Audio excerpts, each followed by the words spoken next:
Hello, Malayalam അക്ഷരമാല class 7. Vowels അല്ലെങ്കിൽ സ്വരാക്ഷരങ്ങളാണല്ലോ നമ്മളിപ്പോ പഠിച്ചുകൊണ്ടിരിക്കുന്നത്. ഇതുവരെയുള്ള ക്ലാസ്സിൽ ഏതൊക്കെ അക്ഷരങ്ങളാണ് പഠിച്ചത്?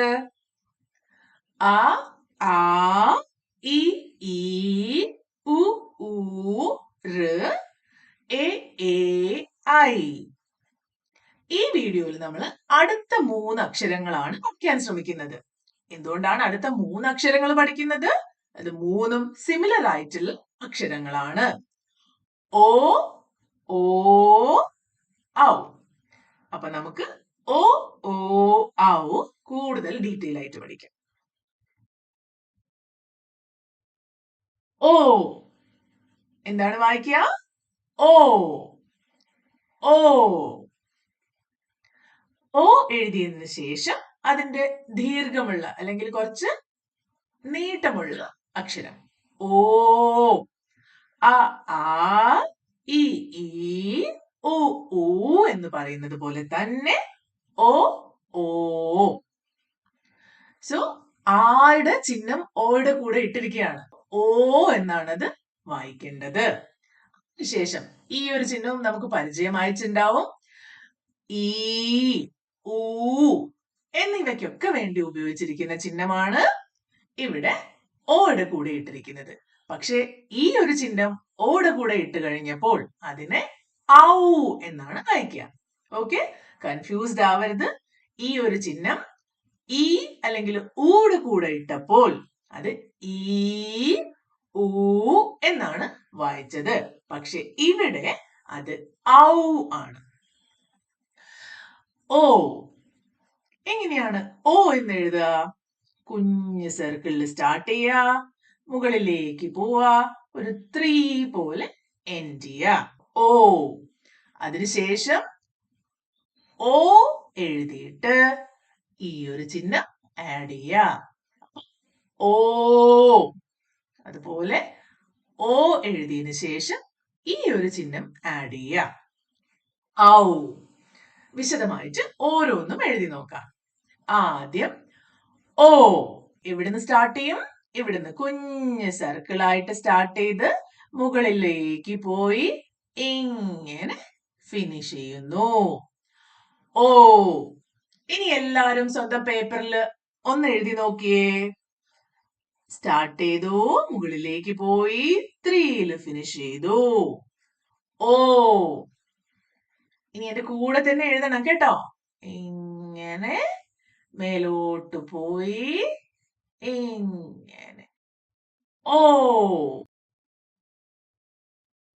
ഒന്നുകൂടെ ഓ. എന്ത് ഈസി അല്ലേ ഓ എന്നെഴുതാൻ. അപ്പൊ നമുക്ക് ഓ ഉപയോഗിച്ചുള്ള കുറച്ച് വാക്കുകൾ നോക്കാം. ഒട്ടകം. ഓട്ടകം. ഒട്ടകം എന്ന് പറഞ്ഞാൽ ക്യാമൽ. ഒന്ന്. ഒന്ന്. 1. ഒന്ന്. ഒപ്പം. എന്റെ കൂടെ എന്റെ ഒപ്പം വരിക എന്നൊക്കെ പറയില്ലേ, അതാണ് ഒപ്പം. ഒട്ടകം. ഒന്ന്. ഒപ്പം. ഇനി ഓ. ഇപ്പൊ നമ്മൾ ഓ എഴുതാൻ പഠിച്ചത് കൊണ്ട് ഇത് ഈസിയാണ്. ഓ എന്ന് എഴുതാം. ഈ ഒരു ചിഹ്നം ഇടാം. ഓ. ഒന്നുകൂടി ഓ എന്ന് എഴുതാം. ദീർഘചിഹ്നം ഇടാം. ഓ. ഓ എന്ന് എഴുതാം. ദീർഘത്തിന്റെ ചിഹ്നം ഇടാം. ഓ. ഇനി ഓ ഉപയോഗിച്ചിട്ടുള്ള കുറച്ച് വാക്കുകൾ നോക്കാം. ഓണം. ഓണം എല്ലാവർക്കും അറിയാം അല്ലെ? നമുക്കൊക്കെ ഇഷ്ടമുള്ള ഒരു ആഘോഷമാണ് ഓണം. എങ്ങനെയാ എഴുതുന്നത്? ഓണം. അടുത്തത് ഓല. ഓല. അടുത്തത് ഓട്. ഓട്. ഇനി ഔ എന്ന് എഴുതണമെങ്കിലോ? ഈ ഓ നിങ്ങൾ ഇപ്പൊ പഠിച്ചു. ഈ ഒരു ചിഹ്നം നിങ്ങൾ മുമ്പേ പഠിച്ചതാണ്. എങ്ങനെയാണ്? ഓ എന്ന് എഴുതുക. ഈ ഒരു ചിഹ്നം ഇടുക. എന്താ വായിക്കുക? ഔ. ഓ. പിന്നെ ഈ ഒരു ചിഹ്നം. ഇത് സെപ്പറേറ്റ് ആയിട്ട് വായിക്കരുത്. ഔ എന്ന് തന്നെ എപ്പോഴും ഒരുമിച്ച് വായിക്കണം. ഓയുടെ കൂടി ഈ ചിഹ്നം കൂടി വരുമ്പോ അത് ഔ. എങ്ങനെയാണ്? എല്ലാരും ഒന്ന് എഴുതി നോക്കിയേ. ഓ എഴുതി, ചിഹ്നമിട്ടു. ഒരുമിച്ച് ഇത് ഔ എന്ന് വായിക്കാം. ഔ ഉപയോഗിച്ചുള്ള കുറച്ച് വാക്കുകൾ നോക്കുകയാണെങ്കിൽ വലിയ വാക്കുകളാണ്. ഇതൊന്നും സാധാരണ നമ്മൾ സംസാരിക്കുമ്പോൾ, പ്രത്യേകിച്ച് നിങ്ങളിതൊന്നും ഒരിക്കലും ഉപയോഗിക്കാൻ സാധ്യതയില്ല.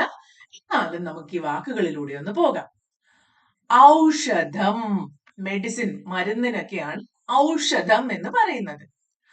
ഔചിത്യം, ഔദാര്യം. ഓക്കെ, ഔഷധം, ഔചിത്യം, ഔദാര്യം. ഇനി അക്ഷരങ്ങളെ പോലെ തന്നെ ഇമ്പോർട്ടന്റ് ആണ് അവയുടെ ചിഹ്നങ്ങളും. ഇവിടെ ഓ, ഓ, ഔ, ഇത് മൂന്നിന്റെയും ചിഹ്നങ്ങളും കൂടി നമുക്ക് പരിചയപ്പെടാം. ഓ, ഓ, ഔ. ഇവിടെ ഓ, ഓ ഈ രണ്ട് അക്ഷരങ്ങൾ എഴുതുമ്പോഴും, അല്ലെങ്കിൽ ഈ രണ്ട് അക്ഷരങ്ങളുടെ ചിഹ്നങ്ങൾ എഴുതുമ്പോഴും ഇതുവരെയുള്ളത് പോലെ ഒരു ചിഹ്നം മാത്രമല്ല, രണ്ട് ചിഹ്നങ്ങളാണ് നമ്മൾ ഇവിടെ ഉപയോഗിക്കുന്നത്. ഏതൊരു അക്ഷരം എഴുതിയതിനു ശേഷവും അതിന്റെ മുന്നിലും അതിന്റെ പിന്നിലും ഈ ഒരു ചിഹ്നം ഇട്ടാൽ മാത്രമേ ഇത് കംപ്ലീറ്റ് ആവുകയുള്ളൂ. ഫോർ എക്സാമ്പിൾ, കായുടെ ലെഫ്റ്റ് സൈഡില് എയുടെ ഈ ഒരു ചിഹ്നവും റൈറ്റ് സൈഡില് ആ എന്ന് എഴുതാൻ ഉപയോഗിക്കുന്ന ചിഹ്നവും കൂടെ ഇട്ട് കഴിഞ്ഞാൽ ഇത് ഒരുമിച്ച് വായിക്കുക എങ്ങനെയാണ്? ഓ. കായുടെ കൂടെ ആവുന്ന സമയത്ത് കോ. ഓക്കെ, സോ ഈ ഒരു ചിഹ്നം ഇല്ല, ഇത് മാത്രമേ ഉള്ളൂ എന്ന് വിചാരിക്കുക. അപ്പൊ ഇതിനെ എങ്ങനെയാ വായിക്കുക? കെ. ഇനി ആദ്യത്തെ ചിഹ്നമില്ല, രണ്ടാമത്തത് മാത്രമാണെങ്കിലോ ഇത് കാ എന്നാണ് വിളിക്കുക. പക്ഷേ എപ്പോഴും ശ്രദ്ധിക്കണം, ഇത് രണ്ടും ഒരുമിച്ചുണ്ടെങ്കിൽ അതിന് അത് ഒരുമിച്ച് തന്നെ വായിക്കണം. ഇത് ഒരുമിച്ച് വരുന്ന സമയത്ത് ഇതിനെ എങ്ങനെയാ വായിക്കുക? കോ. കാക്ക് പകരം ഇവിടെ നമ്മൾ ച ആഡ് ചെയ്താലോ? അപ്പൊ ചോ. ത ആഡ് ചെയ്താലോ? തോ. പ ആഡ് ചെയ്താൽ പോ. അങ്ങനെയാണ് വരിക. ഇനി ഓ എന്ന് എഴുതണമെങ്കിൽ ഈ ലെഫ്റ്റ് സൈഡിലുള്ള എയുടെ ചിഹ്നം മാറ്റി നമ്മൾ ഈ ഒരു ചിഹ്നം ആഡ് ചെയ്യണം. ഇത് എയുടെ ചിഹ്നമാണ്, ഇത് എയുടെ ചിഹ്നമാണ്. ഓക്കെ, അപ്പൊ കായുടെ ലെഫ്റ്റിൽ ഈ ഒരു ചിഹ്നവും റൈറ്റിൽ ഈ ഒരു ചിഹ്നവും ടുഗദർ ഇത് വായിക്കാം കോ എന്നാണ്. ഓക്കെ, അപ്പൊ അവിടെ ത ആണെങ്കിൽ തോ, പാണെങ്കിൽ പോ, മാണെങ്കിൽ മോ എന്ന്. ഓക്കെ, കൺഫ്യൂസ്ഡ് ആവേണ്ട ഒരാവശ്യവുമില്ല. ഒരു 2-3 പ്രാവശ്യം എഴുതി നോക്കി. അതുപോലെ ഒരു ന്യൂസ് പേപ്പറോ പഴയ ബുക്കോ കഥാപുസ്തകങ്ങളോ ഒക്കെ എടുത്തിട്ട് ഈ ഒരു ചിഹ്നം ഐഡന്റിഫൈ ചെയ്യാൻ ശ്രമിക്കാം. അപ്പൊ എവിടെയൊക്കെയാണ് ഓയുടെ ചിഹ്നം വരുന്നത്, എവിടെയൊക്കെയാണ് ഓയുടെ ചിഹ്നം വരുന്നത്, ഇത് മാത്രം ഐഡന്റിഫൈ ചെയ്യാൻ ശ്രമിക്കാം. അപ്പൊ അങ്ങനെ കുറച്ച് സമയം ചെയ്ത് കഴിയുമ്പോൾ നിങ്ങൾക്ക് ഇത് കാണുമ്പോൾ തന്നെ മനസ്സിലാവും ഇത് ഓ, ഓ എന്നാണ് വായിക്കേണ്ടതെന്ന്. ഇനി ഔ. നേരത്തെ നമ്മൾ പറഞ്ഞു ഈ ആക്കാൻ വേണ്ടിയും ഉ ഊ ആക്കാൻ വേണ്ടിയും ഈ ഒരു സിമ്പൽ യൂസ് ചെയ്തു.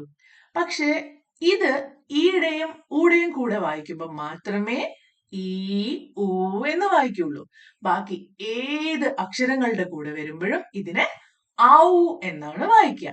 ഇപ്പൊ കായുടെ കൂടെ വരികയാണെങ്കിൽ കൗ, ചായുടെ കൂടെ വരികയാണെങ്കിൽ ചൗ, ടായുടെ കൂടെ വരികയാണെങ്കിൽ ടൗ, അങ്ങനെ. ഓക്കെ, അപ്പൊ ഈ ഒരു ചിഹ്നം ഈയുടെയും ഊടെയും കൂടെ അല്ലാതെ വേറെ എവിടെ കാണുകയാണെങ്കിലും ഇതിനെ ഔ എന്ന് തന്നെ വായിക്കണം. ഈ ചിഹ്നങ്ങള് വാക്കുകളിൽ ഉപയോഗിക്കുന്നതൊന്ന് നോക്കിയാലോ? ഇവിടെ കായുടെ കൂടെ ഈ രണ്ട് ചിഹ്നങ്ങളും വരുന്നുണ്ട്. അപ്പൊ ഇത് ഒരുമിച്ച് തന്നെ വായിക്കണം. ഇത് കൊടി, കൊടി. ഈ ചിഹ്നം നിങ്ങൾക്ക് ഓർമ്മയുണ്ടോ? ഇത് ഈയുടെ ചിഹ്നമാണ്. ഇവിടെ പായുടെ കൂടെ ഇട്ടിട്ട് പുതിയ വേർഡ്, ഇതാണ് പൊടി. ഇവിടെയും ഈയുടെ സിമ്പൽ വരുന്നുണ്ട്, പൊടി. അടുത്തത് തായുടെ കൂടെയാണ് തോ, തൊലി. തൊലി എന്ന് പറഞ്ഞ പീൽ അല്ലെങ്കിൽ സ്കിൻ എന്നൊക്കെ പറയും. ഓക്കെ, തൊലി. ഇവിടെയും ഈയുടെ സിമ്പൽ വരുന്നുണ്ട്. അടുത്തത് ഓ. കണ്ടില്ലേ, ഇതും ഇതും ഒരുമിച്ച് വരുന്നുണ്ട്. സോ നമ്മൾ ഇങ്ങനെ തന്നെ വായിക്കണം. കോ, കോഴി. ഗ ആണിത്. ഗയുടെ കൂടെ ലെഫ്റ്റിലും റൈറ്റിലും ഉണ്ട്. അപ്പൊ നമ്മൾ വായിക്കേണ്ടത് എങ്ങനെയാ? ഗോപുരം. അടുത്തത് മോതിരം. മോതിരം. യുടെ കൂടെ ഈ സിമ്പിൾ ആണ് വന്നിരിക്കുന്നത്. അപ്പൊ എന്താ വായിക്കുക? കൗ. കൗതുകം. കൗതുകം. അടുത്തത് സായുടെ കൂടെയാണ് ഈ സിമ്പിൾ വന്നിരിക്കുന്നത്. സൗഹൃദം. സൗഹൃദം. സൗന്ദര്യം. സൗന്ദര്യം. ക്ലിയർ ആയല്ലോ? അപ്പോ ഈ ഒരു വീഡിയോയില് ഓ ഓ ഔ പിന്നെ അതിന്റെ സിമ്പലും എങ്ങനെയാണ് യൂസ് ചെയ്യുന്നത് എന്നാണ് പഠിച്ചിരിക്കുന്നത്. അപ്പോ ഇനി നിങ്ങൾക്കുള്ള ഹോംവർക്ക് ഒരു പേപ്പറോ ഓൾഡ് ബുക്കോ എന്തെങ്കിലും എടുത്തിട്ട് അതിൽ ഓ ഓ ഔ കണ്ടുപിടിക്കുക. എന്നിട്ട് അതിനെ സർക്കിൾ ചെയ്യുക. അതുപോലെ എവിടെയൊക്കെയാണോ അതിന്റെ സിമ്പിൾസ് ഉപയോഗിച്ചിരിക്കുന്നത് അതും സർക്കിൾ ചെയ്യാം. ഇത് മാത്രം ചെയ്യാം, നമുക്ക് നന്നായിട്ട് ഇത് പഠിക്കാൻ പറ്റും. ഓക്കെ, അപ്പോ അടുത്ത അക്ഷരങ്ങളുമായി അടുത്ത വീഡിയോയിൽ കാണുന്നവരെ ബൈ.